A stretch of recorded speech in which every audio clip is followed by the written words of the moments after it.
aujourd'hui. Merci d'apporter ce bonheur aux familles.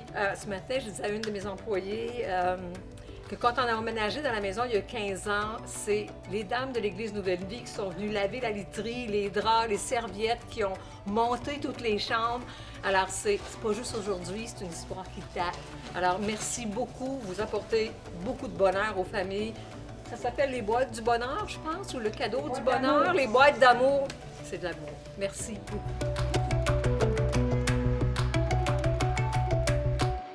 Yeah. Merci. Bienvenue à la quatrième et dernière partie, dernier message de notre série de décembre, La grande aventure de la lumière, une aventure de paix. Et mon titre ce matin, ce dernier dimanche de l'année, c'est « Pour une année 2020, n'aie pas peur ». Pour une année 2020, n'aie pas peur. Nous allons regarder ensemble dans le récit biblique et on vient de voir une vidéo sur les boîtes d'amour qu'on a distribuées. Et j'aimerais vous dire que la boîte d'amour ultime de Dieu pour vous en cette fin d'année et en ce début de nouvelle année, Dieu a une boîte d'amour qu'il veut vous offrir. Il faut que vous quittiez avec ce matin, que vous la chérissiez pendant toute l'année. Dieu veut vous donner une année 2020, n'aie pas peur. Une année de paix, une année, n'aie pas peur. Parce que tout le monde a des peurs secrètes. Tout le monde a des peurs secrètes. Nous avons tous des peurs. En cette fin d'année, début de nouvelle année, tout le monde a des peurs secrètes. Peur de l'avenir. Peur que des gens... On peut avoir peur que les gens découvrent qui je suis vraiment et qui n'aiment pas qui je suis. Peur à mon travail. Peur dans ma famille. Peur de l'échec. Peur de la solitude. Peur d'être obsolète, peur de vieillir, peur dans mes études, peur de la maladie, peur pour moi-même ou pour quelqu'un dans ma famille, pour mes enfants, mes parents, peur pour mon couple, peur pour mes enfants, mes petits-enfants, peur que je ne puisse pas y arriver, peur de ce qui m'attend, de ce qui pourrait arriver, ce qui se pointe devant moi en 2020. C'est significatif qu'il y a 365 fois l'expression « ne crains pas » ou « n'aie pas peur » dans la Bible. Une pour chaque journée de notre année. Et dans le récit biblique de Noël, de la naissance de Jésus, dans le récit de la naissance de Jésus, il y a 4 fois, une fois, 2 fois, 3 fois, 4 fois, Dieu va dire « n'aie pas peur ». Il va dire « n'aie pas peur » à le ciel, va dire « n'aie pas peur » à Marie, à Joseph, aux bergers et à Zacharie. Aujourd'hui, nous regardons au récit de Noël, de la bonne nouvelle comme un sujet de joie, la naissance de Jésus. Mais pour les protagonistes de l'époque, pour les personnages principaux qui l'ont vécu, ainsi que pour la ville entière même, c'était un sujet de peur. Tout le monde a peur dans le récit de Noël. Tout le monde a peur dans les évangiles de Matthieu, de Luc, qui racontent chaque personne qui avait peur. Nous lisons le récit de Noël. En le lisant, j'ai été frappé. Ce qui est intéressant, par le fait que nous composons encore aujourd'hui, en 2019-2020, avec exactement les mêmes peurs de ce qu'ils avaient peur à l'époque. La même chose. Et c'est universel. Il n'y a pas... Les hommes et les femmes, vous avez Marie, vous avez Joseph, n'aie pas peur. Ça frappe et c'est un combat des gens de tous les âges. Vous avez une adolescente, Marie, dans l'adolescence, n'aie pas peur. Aller jusqu'à Zacharie, un homme dans le bel âge, n'aie pas peur. Des plus petits, des plus démunis, les bergers, aux plus puissants, Hérode, qui était pris par la peur. Alors, la question en cette fin d'année, début d'année 2019-2020, est-ce que vous entrez dans l'année avec chacun d'entre nous, avec certaines peurs là, que nous portons? C'est universel. Je me souviens, il y a plusieurs années, j'ai eu le privilège de rencontrer, d'être assis avec 5 autres représentants canadiens, d'être assis avec le premier ministre du Canada de l'époque pour représenter les évangéliques. Et on était assis avec lui pendant à peu près 45 minutes. Et lorsqu'on s'est levé pour partir, on sortait, on nous a remercié pour ça. Puis on a sorti et son attaché de presse m'a dit « Monsieur, c'est vous qui êtes du Québec, je suis le seul représentant francophone du Québec. » J'ai dit « Oui. » Il dit « Monsieur le Premier ministre, vous parlez encore quelques minutes. » Alors je rentre et elle ferme la porte, j'étais tout seul avec le Premier ministre du Canada. Et là, il m'a posé des questions, il m'a dit « Je suis intéressé, c'est un Québécois francophone à l'époque. » Il m'a dit « Je suis intéressé parce que j'étais conscient qu'il y avait ce mouvement-là évangélique dans le Canada anglais, mais je ne savais pas qu'il y en avait une représentation comme ça au Québec. Expliquez-moi. » Alors, je lui parlais, j'expliquais le mouvement évangélique au Québec. Et vers la fin, je me suis vraiment senti pressé d'au-delà de lui donner de l'information. J'ai dit, Monsieur le Premier ministre, avant que je parte, est-ce qu'il y a quelque chose que vous portez? Est-ce qu'il y a quelque chose qui vous inquiète? Est-ce qu'il y a quelque chose pour lequel je pourrais prier pour vous? Puis là, j'ai senti, c'est un Québécois, j'ai senti un petit peu mal à l'aise. Et puis, alors, il a dit, oui, vous pourrez prier pour moi. Non, je dis, non, priez pour vous, ici, maintenant. Ah oui? Et il dit, vous savez, moi, je ne sais pas bien comment prier. Je dis, non, je vais prier pour vous. Ça s'était rendu très compliqué. Vous savez, c'est quoi? Vous allez... Et tout à coup, dans un moment, juste un moment comme ça, le premier ministre du Canada, c'est un monsieur qui était peut-être pas un milliardaire, mais multimillionnaire, qui avait été à la tête de grandes entreprises à travers le monde, qui est devenu premier ministre du Canada, puis il m'a dit ceci. Il m'a dit, moi, là, ce que j'ai peur, là, c'est que j'ai peur de décevoir. J'ai peur de décevoir les gens. J'ai peur de ne pas être capable. Si vous voulez prier, pas être capable, j'ai peur de ne pas rencontrer leurs attentes. Il y avait des gens pleins d'attentes. Moi, là, diriger ma business, je savais comment, puis tout ça. Mais là, fait que, le premier ministre et son attaché de presse, je regardais sur l'épaule de l'attaché de presse qui était resté, était super mal à l'aise que le premier ministre me dise ça. Et puis, lorsque j'ai sorti, il a dit, vous savez qu'il y a vraiment un saut de confidentialité sur tout ce qui se discute ici. Je dis, ben oui, j'en parle 15 ans plus tard, je n'ai pas nommé son nom. Alors, mais du premier ministre à vous et moi, et moi, je peux chacun d'entre vous ici, vous pouvez vous identifier au premier ministre. Il avait parlé de sa famille, après ça, il a parlé de est-ce que je vais être capable, est-ce que je vais rencontrer les attentes. Et ce matin, en cette fin d'année, vous avez besoin de savoir que Dieu dit n'aie pas peur. Dieu ne nous a pas donné un esprit de peur, mais un esprit de force et un esprit d'amour et un esprit de sagesse. Alors, on va faire quelque chose de très simple dans ce message ce matin. Alors, on va regarder à juste deux pensées. Rapidement, les attaques, identifier les attaques de nos... On va regarder ce qui leur faisait peur dans le récit biblique de Noël et de la naissance de Jésus. Les attaques de nos peurs et les antidotes à nos peurs. Nous allons découvrir ensemble le secret pour une année 2020, n'aie pas peur, basé sur ce que Dieu leur a dit à l'époque. Nous allons faire ce que Dieu leur a dit à l'époque face à leur peur afin d'entrer dans 2020 sans peur. Nous allons regarder à 5 attaques et 4 antidotes. 9 points en 30 minutes par Pasteur Claude. Un dimanche matin, dites à la personne près de vous, je crois au miracle. Dites ça à la personne près de vous.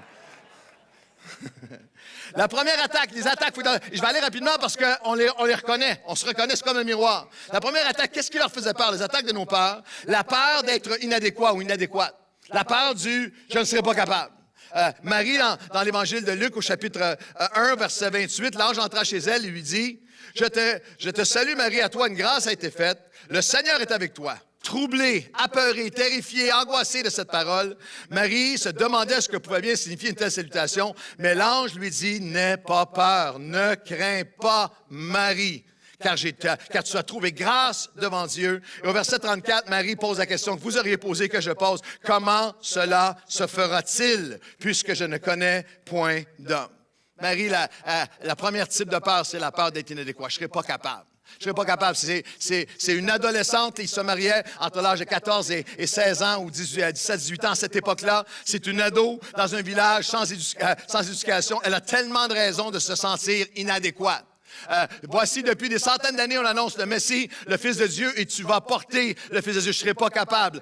Tu vas aller voir ton mari, ton fiancé, et lui expliquer que tu es enceinte alors que vous n'avez pas eu de relation ensemble. Je ne serai pas capable, je ne suis pas adéquate pour faire ça. Tu vas aller à l'encontre, tu vas être mal comprise par tous, tu vas être méprisée par certains. Je ne serai pas capable de faire face à tout ce que Dieu met devant moi. Je ne serai pas capable de faire face à mon village, aux gens de la synagogue. Je ne serai pas capable.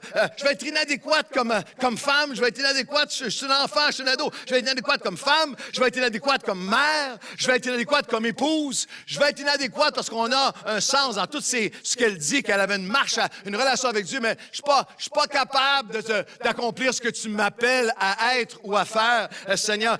Encore plus, le recensement romain était obligatoire et elle doit maintenant traverser le pays. Elle traverse le pays à dos d'âne pour arriver dans le village natal de son fiancé parce que le roi avait dit, vous allez être recensé dans votre village natal. Elle est dans les derniers jours de sa grossesse. Lorsqu'elle arrive, ces dernières journées, lorsqu'elle arrive là-bas, il n'y a rien qui a été préparé, il n'y a pas de place pour eux. Face à ce rejet, je suis certain qu'à l'endroit où elle a donné naissance, avec toute cette incertitude autour d'elle, il y a quelque chose en elle qui a monté, je ne serai pas capable.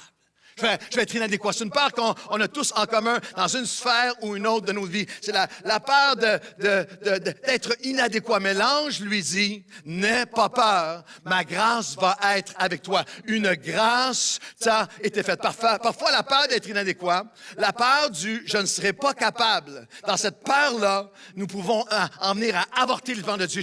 J'essaierai même pas. Je vais lâcher. Je vais abandonner. Je ne le ferai pas. Je ne peux pas y faire face. Et je voudrais que tu entendes la voix de Dieu ce matin te dire « N'aie pas peur, je vais être avec toi. N'aie pas peur, ma grâce. » Vous savez quoi ma grâce? Sa grâce, la capacité, la paix, la grâce, la faveur, l'appui, l'amour de Dieu va être avec toi. Personne ne dit amen, mais j'ai entendu. Non, si tu le demandes, ça compte pas. Alors, personne ne dit amen, mais j'ai entendu quelqu'un dire, oui, mais comment cela se ferait-il? Tu ne connais pas mon fils, tu ne connais pas ma fille, tu ne connais pas ma situation, tu ne connais pas mes finances, tu ne connais pas. Comment est-ce que ça va se faire? C'est exactement ce que Marie a posé. Comment cela se fera-t-il, puisque je ne connais point d'homme? Luc 1, 34, 35.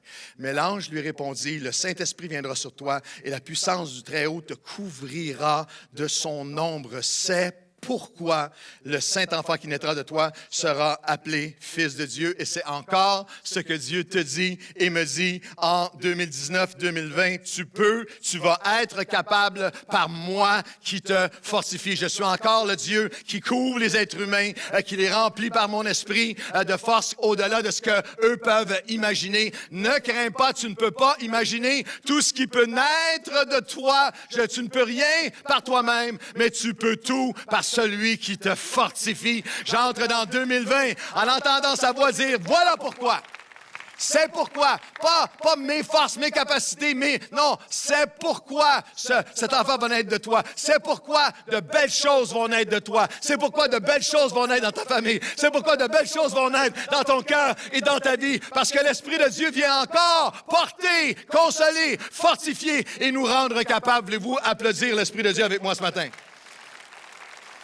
Joseph, lui, avait une peur différente, mais tout aussi actuelle, tout aussi proche de nous, réelle et paralysante. Il avait la peur d'être traité injustement. C'est le deuxième, n'aie pas peur. La peur d'être traité injustement, la peur d'être critiqué.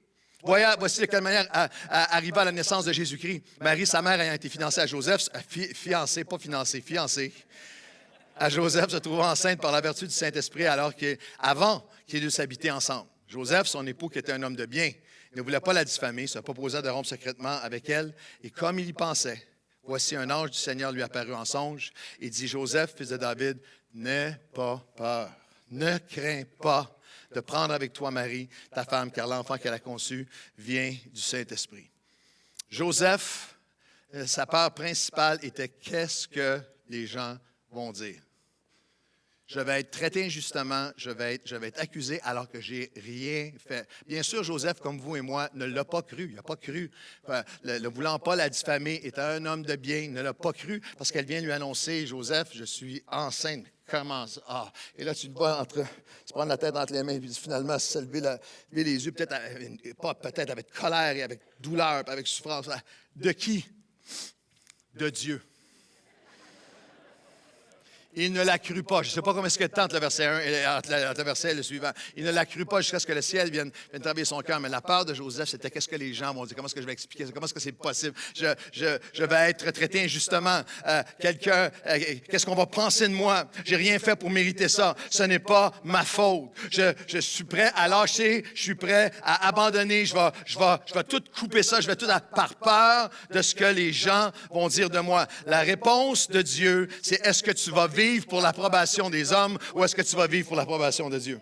La réponse de Dieu, c'est voici Joseph, ça qui a changé son idée. Tout cela va arriver afin que s'accomplisse ce que le Seigneur avait annoncé. La Vierge sera enceinte, elle enfantera un fils et on lui donnera le nom d'Emmanuel, ce qui signifie Dieu est avec nous. Joseph, moi, je vais être avec toi. Mais tu vas avoir à prendre une décision. Moi, j'ai une volonté pour toi, j'ai des plans, j'ai un standard, j'ai des choses que tu ne peux même pas imaginer, mais les gens aussi ont leurs plans, leurs standards et tu vas avoir la décision à prendre. Est-ce que je vais vivre vivre pour mon entourage, ça va toujours produire la peur, ou est-ce que je vais vivre pour Emmanuel, Dieu avec nous? Est-ce que je vais vivre pour l'approbation de Dieu? Est-ce que je vais vivre sous le joug de ce que les gens ont dit, ce que les paroles que tu dis sur moi, ce que les gens pensent de moi, ce que les gens qui ne connaissent pas Dieu de ma famille pensent de moi? Ou est-ce que je vais vivre selon un désir, une passion qui amène la paix? Je cherche l'approbation de Dieu. Je vais marcher en 2020 avec Emmanuel. Voici la question. De qui? De la désapprobation de qui avez-vous peur? Ou plutôt, pour l'approbation de qui vivez-vous? Cherchez-vous à vivre? C'est un choix de paix, est un choix de dire, je veux honorer tout le monde, je veux espérer être en bonne relation avec tout le monde, mais ultimement, ma vie va être vécue sous l'approbation de Dieu. C'est lui qui compte pour moi, que lui prenne plaisir en moi, que lui prenne plaisir à mes voix, que lui m'approuve. Celui qui est approuvé, celle qui est approuvée de Dieu n'a plus rien à prouver. Pouvez-vous dire oui? C'est la peur. Il y a la peur c'est l'identification des attaques de nos peurs. L'attaque de la peur d'être inadéquat, je ne serais pas capable. La peur d'être traité injustement, la peur d'être critiqué. La peur de l'inconnu, la peur du changement, c'est le troisième. N'aie pas peur, c'est les bergers. La peur de l'inconnu, la peur de plus que l'inconnu, l'inattendu, l'imprévu, l'impensable qu'on trouve ensemble dans l'Évangile de Luc au chapitre 2. Et le verset 8 à 11, il y avait dans ces mêmes contrées des bergers qui passaient dans les champs, l'éveil de la nuit, pour garder leur troupeau. Et voici un ange du Seigneur leur apparut. Et la gloire du Seigneur resplendit autour d'eux. Et ils furent saisis d'une grande frayeur. Mais l'ange leur dit, ne craignez pas. Moi, c'est une bonne nouvelle que je vous annonce, qui va être un sujet de grande joie pour tout le peuple. Aujourd'hui, dans la ville de David, vous avez un sauveur, le Christ, le Seigneur. Les bergers représentent. Lorsque tu étudies sur les bergers, j'étais intéressé de voir qu'ils étaient bergers de génération en génération. C'était quelque chose qui était petit, quelque chose qui était simple. Ils n'avaient pas de grand, c'était pas une vie d'abondance, mais ça représente ce qui est rassurant. Ça représente une routine. Ça représente ce qu'ils connaissent, ce qui était réconfortant, ce que je connais et qui me calme. Et là, il y a un soudainement, puis il y a une lumière qui resplendit. C'est l'inconnu, c'est l'imprévu, c'est l'inattendu, c'est l'impensable. Une bonne question de fin d'année, dans l'honnêteté du moment, c'est est-ce que vous aimez ça être surpris? La plupart d'entre nous, on n'aime pas l'inattendu. On n'aime pas ce qui nous sort de nos plans. On n'aime pas même la lumière. Nous, on regarde la lumière resplendissante qui vient de Dieu et elle les a remplis de frayeur. Et une confession de fin d'année, moi, ça fait 35 à 40 ans que je marche avec Dieu, que je prie le Seigneur, que je connais sa parole, que je l'étudie, que je la prêche, que je jeûne, que je prie, que j'ai vu sa main agir et agir et agir et agir encore et encore et encore. Et pourtant, encore aujourd'hui, il y a des lumières éclatantes qui arrivent, il y a des inattendus, il y a des imprévus, il y a des changements qui me font peur. C'est la réaction humaine de peur face à quelque chose qui t'est arrivé cette année, quelque chose de complètement impensable. Il y a eu dans une relation que tu avais, dans un plan que tu avais pour toi-même, pour tes enfants, pour ta famille, pour ta retraite, pour tes études. Il y a quelque chose il y a la peur de l'inconnu, la peur du changement. Mais l'ange lui dit ce qu'il nous dit à nous aujourd'hui, n'aie pas peur. Ce que j'annonce, c'est une bonne nouvelle, un sujet de joie, sans exception, pour tout le peuple. J'ai besoin de nous le rappeler ce matin, que les plans de Dieu, Dieu dit, je connais les plans que j'ai formés sur toi, des plans de paix et non de malheur, afin de te donner un avenir et de l'espérance. L'ange nous dit encore aujourd'hui, n'aie pas peur avec moi, quel que soit ce qui arrive, il y a toujours le Dieu qui le change en bonne nouvelle. Il y a toujours le Dieu qui va rendre la situation, la transformer à un sujet de joie pour toi encore aujourd'hui. N'aie pas peur, je marche devant toi. Je suis l'alpha, je suis l'oméga. La prochaine année, je l'ai déjà traversé devant toi. Suis-moi. J'ai des plans de paix, j'ai des plans. N'aie pas peur de l'inconnu. N'aie pas peur. Quand j'étais aux Philippines, il y avait un décalage de 13 heures. Et c'est assez particulier parce que j'appelais à 21 h le soir, et je faisais des Skype avec Chantal et Elisabeth. J'appelais à 21 h le soir et eux, c'était le matin. Il était 8 h. Puis après la troisième journée, j'ai réalisé, j'ai déjà vécu la journée qu'ils s'apprêtent à vivre. Je l'avais déjà vécu. la journée qu'eux s'apprêtaient à vivre. Est-ce que je peux dire à quelqu'un, peut-être que l'expression alpha et oméga, la réalité d'un Dieu qui marche devant nous est un peu éthérique pour vous, est un peu vague pour vous, elle est abstraite. Est-ce que je peux te dire que Dieu a déjà marché devant 2020, devant toi? Il est déjà là. Il marche devant toi. N'aie pas peur. J'ai encore une bonne nouvelle pour toi en 2020. Un sujet de joie pour toi en 2020. Et tu n'as pas d'exception. Pour tous les peuples, il marche devant nous. Est-ce que vous pouvez dire oui? Alors, il y a des peurs. La peur de ne pas être capable, la peur d'être inadéquat, de ne pas être capable, d'être traité injustement, la peur d'être critiqué, la peur de l'inconnu. La peur du changement, qui est souvent accompagnée de la peur inquiète de perdre le contrôle. La peur de perdre le contrôle. Et c'est un personnage qu'on n'affectionne pas du tout. C'est Hérode, qui est un personnage historique reconnu. Tout le livre de l'histoire de l'époque parle de lui. Le roi de Judée, le roi des Juifs, avait autorité sur les Juifs et c'était un paranoïaque. C'était un paranoïaque du pouvoir. Les livres d'histoire corroborent le récit biblique et ajoutent que il avait tellement peur que quelqu'un vienne lui voler le contrôle, lui voler son règne, qu'au cours de son règne, il a fait assassiner son beau-frère, sa mère, une de ses femmes et deux de ses fils par peur qu'il était pour lui voler son trône. Il avait peur. Et la Bible nous dit qu'il a fait assassiner les enfants de moins de 2 ans qui venaient de cette région-là parce qu'il a pensé d'assassiner tout, mais je ne peux pas perdre le contrôle. Jésus est emmené à Bethléem en Judée au temps du roi Hérode. Voici des mages d'Orient arrivèrent. Où est le roi des Juifs qui vient de naître? Que nous l'avons vu son étoile en Orient et nous sommes venus pour l'adorer. Le roi Hérode, ayant appris cela, fut troublé. Et tout Jérusalem avec lui. Terrifié de perdre le contrôle, il a répandu sa peur dans la ville.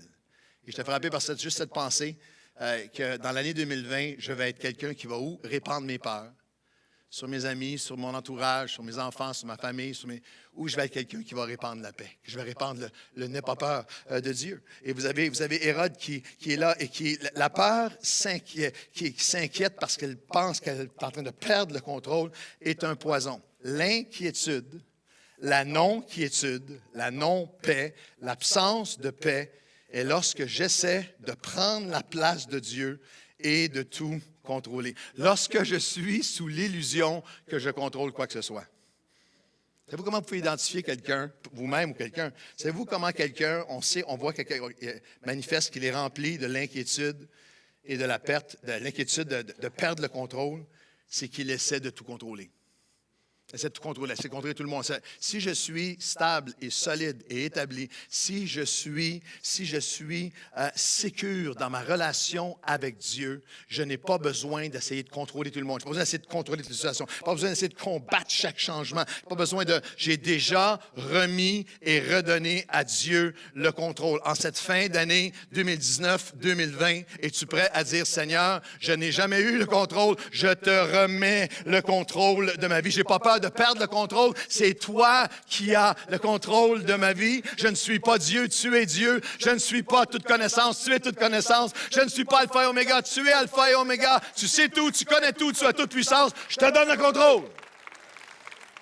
On était dans un voyage, un des voyages cette année, on était dans une attente longtemps sur le tarmac. Il y avait des délais dans la possibilité, dans les temps pour décoller. Et le pilote a dit, si vous voulez venir, on a 30-40 minutes à attendre. Si vous voulez venir à l'avant pour voir la cabine et si vous voulez même prendre une photo avec le pilote, j'ouvre la porte de la cabine, etc. Puis moi, je trouvais ça super. J'avais une idée de message en tête. Fait que je m'approche.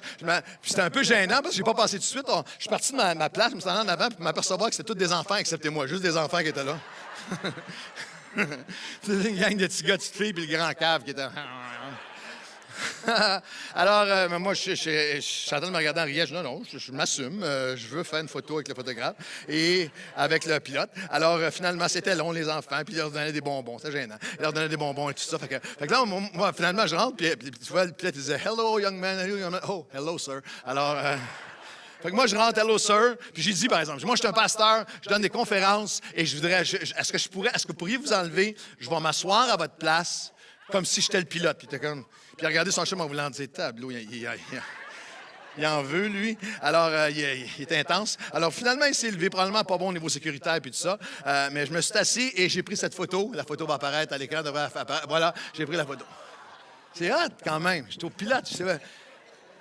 C'est une chose de prendre la photo, mais ça aurait été déplacé et ridicule et dangereux si j'avais dit Good afternoon, everyone. This is Pastor Claude, your pilot. Est-ce que je peux dire à quelqu'un ici, c'est pas toi le pilote, c'est lui qui est le pilote, c'est lui qui dirige, c'est lui qui est en charge. N'aie pas peur, remets-lui le contrôle. La peur de ce qui semble impossible, la peur même de croire ou de faire confiance, c'est le dernier. N'aie pas peur, c'est Zacharie, qui était un homme fidèle. Lui et sa femme étaient fidèles. La Bible nous dit dans Luc chapitre 1, ils étaient avancés en âge, ils étaient irréprochables dans tous les commandements et les ordonnances de Dieu. Ils étaient stériles, n'avaient pas eu d'enfants, alors qu'ils avaient une promesse de Dieu, et ils étaient avancés en âge. Mais ils continuaient, ils s'acquittaient de leur fonction devant Dieu, selon le tour de leur classe. Dans l'ordre des sacrificateurs, il y avait une tâche à faire, il y avait un devoir à faire pour Dieu, et avec fidélité, ils sont là, et ils l'accomplissent. Et c'est le moment de la multitude, de la prière du peuple, à l'heure du parfum. Et alors, un ange apparut à Zacharie, Luc chapitre 1, et le verset 12, alors qu'il se tenait debout à la droite de l'autel en prière, et Zacharie fut troublé en le voyant, et la frayeur s'empara de lui. Il a eu peur. Et l'ange lui dit, « Ne crains pas, Zacharie, car ta prière a été exaucée. Ta femme enfantera un fils, et tu lui donneras le nom de Jean-Baptiste. » C'est plusieurs d'entre nous à différents moments de notre vie, et chacun d'entre nous, dans une sphère ou une autre, où on peut avoir juste peur de croire à nouveau.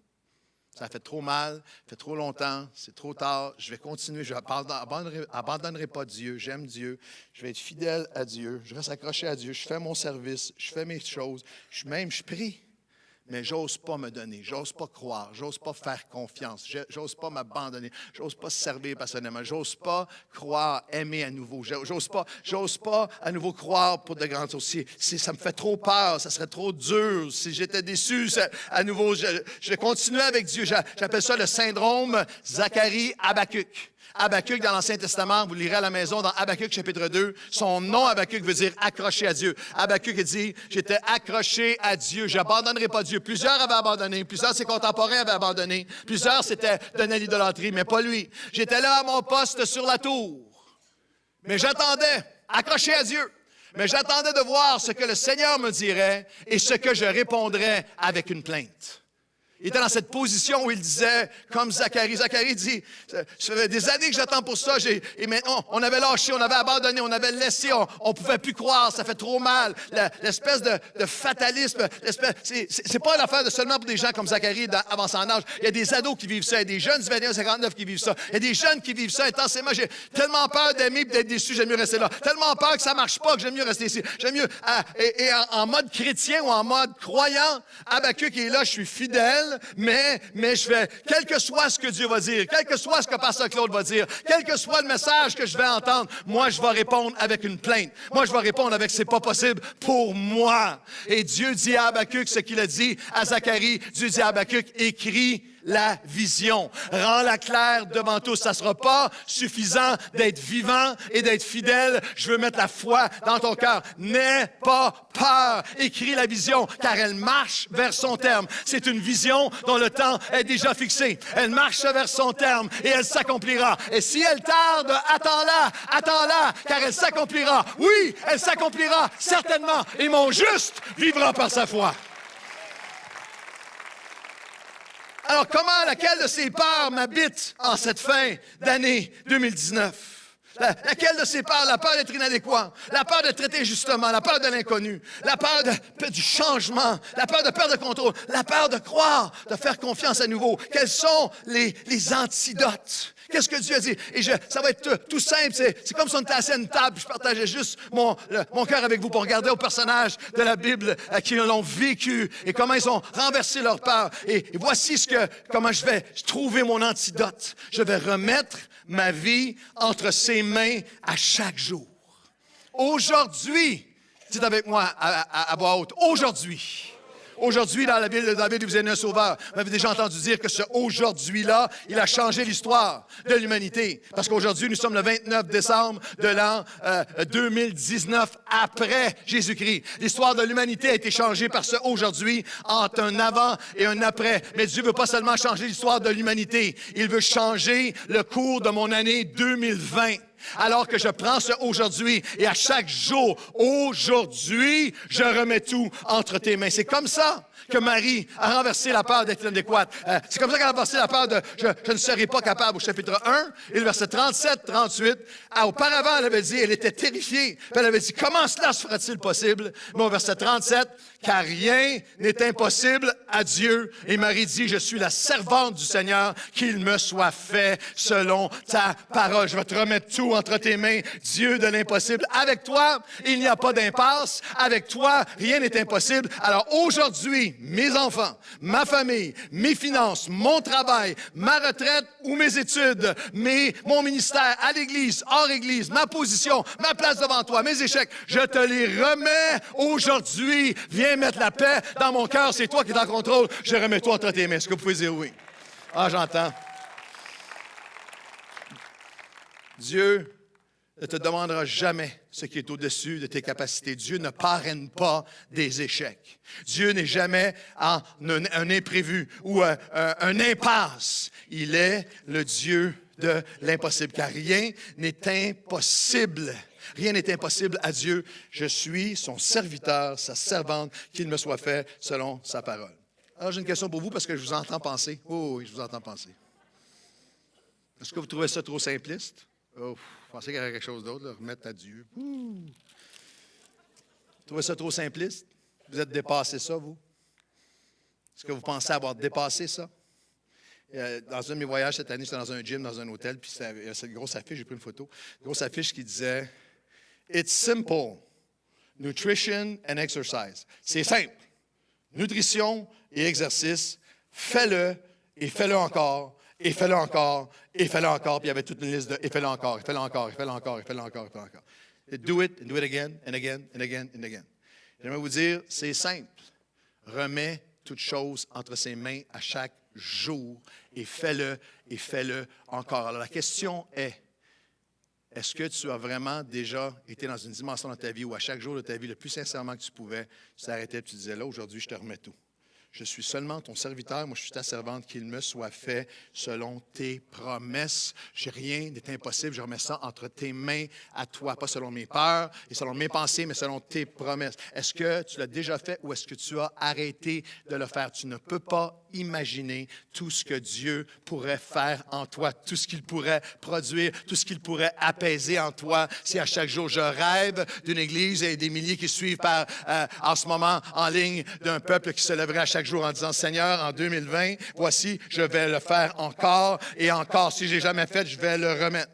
C'est une des plus grandes tristesses d'un pasteur après 35 ans de pastorat, c'est de voir des gens, à chaque année, de voir des gens, par exemple, en fin d'année, on a des concerts de Noël, on a des paniers, on voit venir des gens qui, à différents moments de leur vie, lorsque ça allait mal, viennent vers les chrétiens, viennent vers l'Église, oh, Seigneur, aide-moi, etc. Et tout de suite après, et 1 mois, 2 mois, 6 mois après, retournent à leurs anciens patterns, pas capables de vraiment lui faire confiance, pas capables de vraiment lui remettre. J'ai besoin de toi comme une manette d'alarme, mais c'est moi qui tiens les rênes. Et si, pour le vrai, de tout ton cœur, en 2020, si moi, si toi, assis ici pour les premières semaines ou mois, ou pasteur à l'Église Nouvelle-Vie, ou sur le staff qui enseigne la foi aux autres, et si chacun d'entre nous, on lui remettait vraiment tout entre ses mains à chaque jour, et on le faisait encore en disant à chaque jour, moi je suis un serviteur, qu'il m'en soit fait selon ta parole, car rien n'est impossible à Dieu. Peut vous dire oui. Je le remets entre tes mains. Rien n'est impossible. Antidote numéro 1, je remets entre ses mains. Antidote numéro 2, je vais refuser les voies de la peur et me rapprocher à chaque jour. Je veux réduire et refuser les voies de la peur et me rapprocher à chaque jour des voies qui viennent nourrir la paix de Dieu dans ma vie. L'apôtre Paul a enseigné dans le combat spirituel et au chapitre 14 de 1 Corinthiens, il dit quelque chose de puissant. Il dit, il y a plusieurs voies dans ce monde et aucune d'entre elles n'est sans signification, sans impact, sans influence. Si vous voulez avoir une année 2020, n'aie pas peur. Il faut que tu apprennes à choisir quelle voix tu vas écouter. Il y a des voix extérieures, continuellement, pour te dire que tu ne seras pas capable, c'est impossible pour toi. Des voix, peut-être certains d'entre vous, c'est la voix avec respect. C'est la voix de vos parents qui ont mis des liens sur vous, la voix de personne, la voix d'un ex-mari, d'une ex-femme, la voix de gens autour de vous, la voix d'un milieu, la voix de génération en génération dans certains cas, des voix extérieures. Il y a même des voix extérieures qu'on ne connaît même pas qui nous affectent. L'influence, la La voix extérieure, la voix Facebook, la voix Instagram, la voix que tu regardes tout le monde sur Instagram, sur Facebook, il y a quelque chose en toi qui monte, qui dit, je ne suis pas assez, je ne suis pas aussi bon, je ne suis pas aussi intelligent, je ne suis pas aussi de succès, je n'ai pas autant de confiance, je n'ai pas autant de bons enfants, je n'ai pas aussi une bonne famille, je ne suis pas assez, je suis pas assez, je suis pas assez, je suis pas assez. Il faut que tu choisisses quelle voix tu vas écouter en 2020. Les voix extérieures et même la voix intérieure. Ta voix à toi qui te culpabilise, ta voix à toi qui te diminue, ta voix à toi qui... Il y a quelque chose de puissant dans Joseph qui a dû non seulement au moment de la naissance, mais là, on est après. Dans Matthieu, chapitre 2, on est après. Et lorsqu'il a été protégé par Dieu contre Hérode qui voulait assassiner Jésus, ayant pris Carchéus régnait sur la Judée à la place d'Hérode, son père. Joseph craignit de s'y rendre et divinement averti en songe, il se retira dans le territoire de la Galilée et vint demeurer dans une ville appelée Nazareth, afin que s'accomplisse ce qui avait été annoncé par les prophètes, il sera nazaréen. Joseph a dû choisir quelle voix il était pour écouter. Celle de son entourage, de ses propres traumatismes passés sous Hérode, de ses peurs qui étaient réelles, parce que les historiens nous disent que Archélaüs est encore plus fou que son père Hérode. Archélaüs est pire que son père. Oh non, la voix intérieure, on va retourner là-dedans. La menace est encore là. Je pensais qu'on était sauvés. On s'en sortira pas. Ou la voix divine. Ce matin, la voix divine, tu as besoin d'écouter une autre voix que celle extérieure et même écouter une autre voix que la tienne. Parce que ma voix parfois dit c'est fini, c'est trop tard, et Dieu dit non, c'est pas trop tard. Et ma voix dit tu ne seras pas capable, et Dieu dit oui, tu vas être capable. Et ma voix dit tout le monde est contre toi, mais Dieu dit non, moi, je suis avec toi. Et ma voix dit j'ai le goût de tout lâcher, mais la voix de Dieu dit non, j'ai commencé une œuvre en toi, et je vais l'accomplir et la rendre parfaite. Tu dois choisir quelle voix tu vas écouter.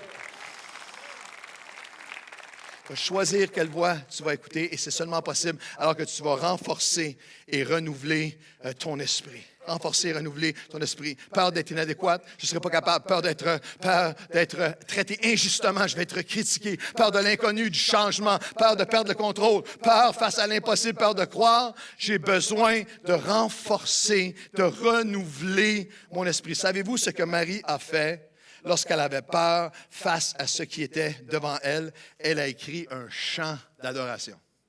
Nous avons une composition de Marie dans Luc, chapitre 2, et au verset 46. Et Marie dit, « Mon âme exalte le Seigneur, mon esprit se réjouit en Dieu, mon Sauveur. Il a jeté ses yeux sur la faiblesse de la bassesse de sa servante. Et voici désormais, toutes les générations me diront bienheureuse, parce que le Tout-Puissant a fait pour moi de grandes choses. Son nom est saint et son amour, sa miséricorde s'étend d'âge en âge. » Tu dois choisir quel chant va animer ton esprit. Et je parle de manière très, très, très pratique. En 2020, tu as besoin de choisir qu'est-ce qui va bouillonner, qu'est-ce qui va nourrir ton esprit. Quel chant? Moi, je veux je ne suis pas là pour faire la promotion des albums, mais il faut que tu passes ton année 2020 avec Sandra Kwame, avec Sébastien Korn, avec Seb, avec Stéphane Kéry, avec Luc Dumont, avec Impact, avec des voix qui vont t'amener dans la présence de Dieu et te rappeler qu'il est bon, il est grand, il est puissant, d'âge en âge.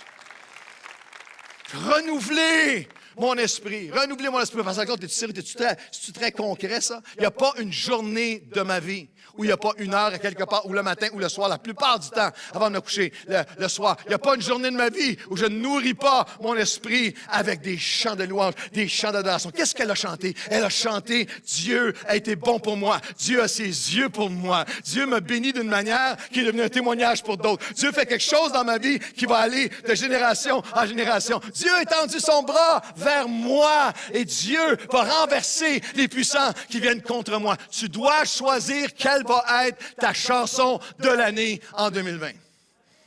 Savez-vous, c'est quoi la chanson de l'année du Québec? Ça montre le niveau de culture en ce moment est très élevé. Savez-vous, c'est quoi la chanson de l'année au Québec? Ça a été déclaré il y a 2 semaines. T'es-tu bien dans ton coton ouaté? Avec tout le respect que j'ai pour les Blue Jeans ou whatever, les jeans bleus, Blue Jeans, je ne sais pas sûr c'est quoi leur nom, leur grande carrière qui est devant eux. Je ne sais pas. Hey, t'es-tu bien dans ton coton ouaté? Ben correct. Mais je veux dire, ce matin, mon chant pour 2020 va être différent. Mon chant va être sur la fidélité de Dieu, la grandeur de Dieu, la bonté de Dieu. Come on! Je veux devenir une personne en 2020 que dans mon cœur renouvelé, mon esprit, a dit Marie se réjouit en Dieu, mon Sauveur. Le Tout-Puissant a fait pour moi des grandes choses. Et son chant a amené quelque chose sur son visage, a amené quelque chose dans son âme. Cette adolescente est allée rejoindre sa tante Élisabeth qui est avancée en âge. Et Élisabeth pouvait voir sur elle. Il y a ceux qui répandent la peur, puis il y a ceux qui répandent la foi, la bonté et la fidélité de Dieu. Qu'est-ce que je vais répandre en 2020? Est-ce que je vais répandre la critique, répandre le murmure, répandre ma peur du changement, ou est-ce que je vais répandre son bras est tout-puissant, sa fidélité s'étend? Il y a quelque chose qui émanait d'Élisabeth. À quel point dans Marie qu'Élisabeth l'a reconnu. Chapitre 1, verset 42. Élisabeth s'écria d'une voix forte, « Tu es bénie. Hey, t'es bénie, toi. Tu es heureuse, toi, parce que tu as mis ta confiance dans les choses qui t'ont été dites de la part du Seigneur et tu as cru qu'elles auraient leurs accomplissements. » Je veux être cette personne. Voulez-vous être cette personne? Je veux être cette personne en 2020, que des gens qui savent que, comme eux, je traverse mes épreuves, je traverse mes trucs, mais il y a quelque chose, il y a une paix qui émane, il y a un n'aie pas peur qui émane, il y a un chant qui émane de ma vie, et c'est ça que je veux répandre. Vous savez, ce qui était la source, c'est que quand tu as cru, Élisabeth l'a reconnu, tu es béni, tu es heureuse, tu as une paix, tu ne vis pas dans le n'aie pas peur parce que tu as mis ta confiance dans les choses qui t'ont été dites, dans les promesses de Dieu. Tu as cru qu'elles auraient leur accomplissement. Voici mon chant pour 2020, le psaume 56. Quand je suis dans la crainte, en toi je me confie, je te glorifierai pour toutes tes promesses, je t'adorerai avec louange et action de grâce pour toutes tes promesses qui vont s'accomplir. Savez-vous qu'il y a 7000 promesses dans la Bible pour vous? Je parlais avec quelqu'un récemment qui vient de vivre une grande tragédie, puis il m'a dit une des affaires qui m'a beaucoup secoué, qui m'inquiétait énormément, c'était il y avait une assurance qui payait depuis des années, et puis est-ce que l'assurance va couvrir ce qui m'arrive? Pour finalement s'apercevoir que oui, bonne nouvelle. Et j'étais frappé pendant qu'il me partageait ça, à quel point les chrétiens marchent dans la peur et dans l'angoisse parce que vous ne connaissez tout simplement pas les promesses de votre assurance avec Dieu. Vous connaissez les noms des gars et des filles d'occupation double, vous connaissez les noms des joueurs du Canadien, vous connaissez vos affaires à la bourse, vous connaissez plein de trucs sur plein de choses, vous connaissez les noms de tous les acteurs dans toutes les séries, mais vous ne connaissez pas les promesses de Dieu. J'ai besoin, en cette fin d'année, de renouveler mon cœur avec le chant de ces promesses. Je dirais de cette façon, j'ai besoin de terminer l'année en faisant la différence entre ce qui est rebut et ce qui est recyclage. Il y a des choses qui doivent être jetées, rejetées, je ne touche plus. Puis il y a des choses que je dois remettre avec foi à Dieu qui va les recycler. C'est ça qui est arrivé à Joseph. Joseph se proposa de rompre secrètement avec elle. Joseph avait déjà décidé qu'est-ce qu'il était pour faire. Et toi aussi. Voici mon pattern de vie. Voici comment je vis. Voici comment je réagis. Voici ce que va être ma vie. Voici ce que va être mon 2020. Et Dieu dit, est-ce que tu serais prête à de nouvelles possibilités, à une nouvelle pensée? Comme il y pensait, l'ange dit, n'aie pas peur. À voir les choses différemment. Une nouvelle perspective. Joseph s'étant réveillé. Et je prie qu'en cette fin d'année et pendant toute l'année 2020, tu puisses te réveiller. Être réveillé au fait qu'il y a dans la vie, dans notre marche avec Dieu, des choses qu'il faut mettre. J'ai beaucoup étudié sur le bac et sur le recyclage pour faire ce message. Il y a des choses qui vont être rebues.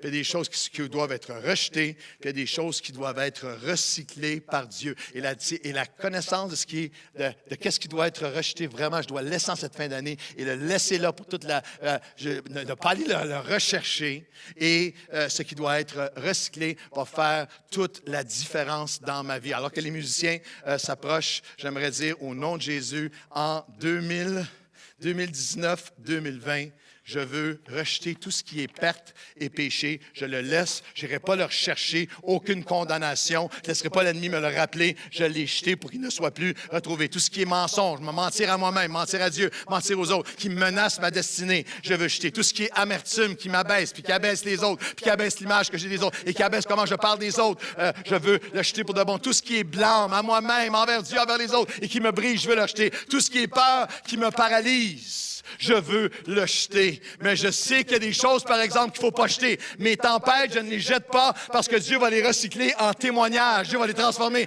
en témoignages de vie. Et mes défaites, oh non, va pas jeter ça. Dieu veut prendre tes défaites et les transformer en destinée. Si vous dites vraiment Amen, on va terminer les 9 points dans à peu près 3 minutes. Dieu veut transformer tes défaites en destinée. Non, non, va pas jeter les offenses. Va pas juste, non, pas, c'est arrivé, je suis blessé. Non, non, Dieu veut transformer. Dieu veut recycler tes offenses en opportunité pour toi de découvrir l'amour, la grâce, le pardon de Dieu dans une dimension. Quel bon, recyclage.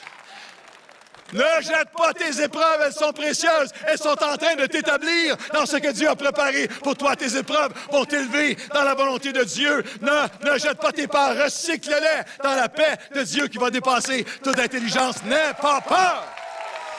Quand même.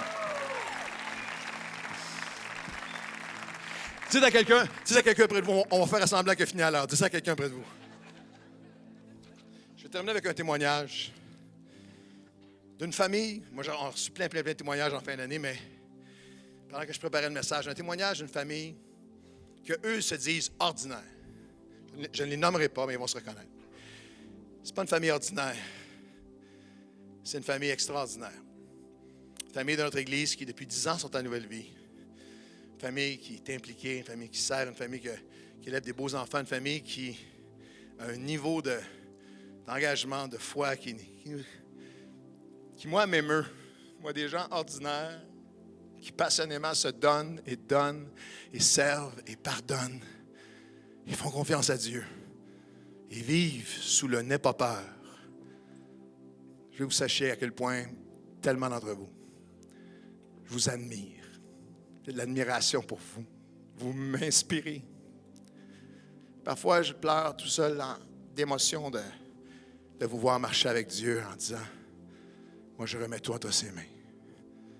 Je refuse les voies de la peur. Je veux renouveler les voies de la paix dans mon cœur. Je veux renforcer et renouveler mon esprit. Mon esprit se réjouira en Dieu, mon Sauveur. Ça va être ça, mon chant 2020. Et je veux rejeter ce qui doit être rejeté, rebut. Mais je sais que Dieu est le Dieu de la restauration qui renouvelle, qui recycle toutes mes épreuves pour en faire des exploits pour lui. Ce couple-là, elle est une infirmière maintenant et lui est un entrepreneur qui a une grosse entreprise agricole, m'ont écrit un mot tout simple. Bonjour, Pasteur Claude, 16 décembre. Bonjour, Pasteur Claude, nous sommes la famille, je ne les nommerai pas parce qu'il y a des parties très intimes. Une famille bien ordinaire, qu'elle nous dit, c'est l'épouse qui écrit, avec leur haut et leur bas, comme tout le monde. Mais au mois de novembre, ça faisait 10 ans qu'on fréquente l'Église Nouvelle Vie. On a vécu tellement de bénédictions. Les premières années, elle écrit, moi, j'appréciais l'anonymat d'une grande église. Personne ne me connaissait, personne ne me jugeait. Je pouvais être moi-même. Je me sentais tellement vide. Il venait d'une église auparavant, vous avez connu beaucoup de choses difficiles. Je me sentais tellement vide que je pleurais presque à chaque réunion, tellement ça me faisait du bien à mon âme. J'adorais aussi le Seigneur. J'aime tellement la louange, qui est très importante pour moi. Depuis bientôt 6 ans, j'ai le privilège de participer à la chorale, qui est une source de bénédiction, qui est devenue ma famille spirituelle. Mon mari, qui n'était jamais impliqué dans son église auparavant, même si c'était à 10 minutes de chez nous, il a beaucoup changé. Malgré le trajet de 45 minutes aller et retour pour aller à Nouvelle-Vie et revenir, il était impliqué un peu partout. Il a trouvé son monde à lui, est apprécié. Il manque rarement un événement important pour donner un coup de main. Il adore vos prédications, pas juste parce que vous êtes au courant que les Canadiens ont perdu ou gagné ou que vous faites des blagues et que vous avez de l'humour. Il aime quelqu'un qui est authentique, qui a les 2 pieds sur terre. Nos enfants ont été bénis par des leaders, des jeunes de notre Église, comme Vladimir, comme Stephen, comme Ben, comme Sophie, comme Hugo et toute l'équipe. Mon fils qui vivait des crises d'anxiété à l'adolescence et qui a fait un refus scolaire pendant presque 1 an, un temps horrible. On était accompagnés par des personnes de l'Église. Ma plus jeune qui se mutilait. Il y avait beaucoup de pensées noires au secondaire 5. Elle nomme des leaders que je ne nommerai pas ici. Se sont tellement investis en elle. Elle va tellement mieux.